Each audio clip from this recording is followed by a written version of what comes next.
Hey, it's Eric, the Human Swiss Army Knife. I'm here in Boise, Idaho with Dave of Dave's Drain Service. And Dave is amazing. I'm actually putting in, does this look familiar when you go camping?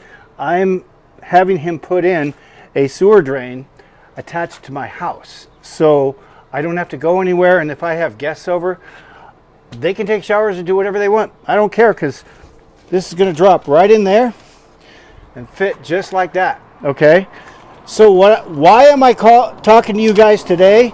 Because I had an aha moment, and Dave showed me. I was having trouble getting this off.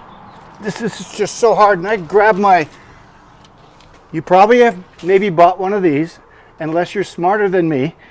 You bought one of these and you grab it and you can take it off. But getting it out from underneath your rig and everything, bending over in the whole 9 yards, and you try that, Dave.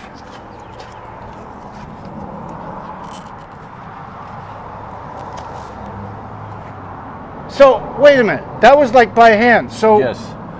What did you do? I use faucet lubricant, put it on the O-rings, just simply smearing it around.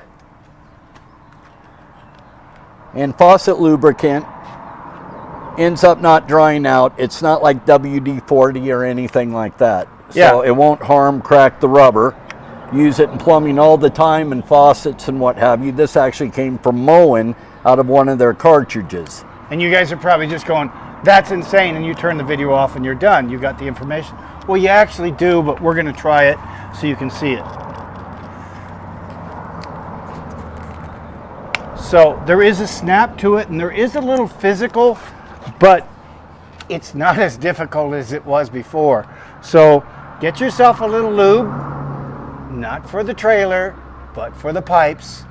And gosh, for 45 years I've been doing this. Easy peasy. You know,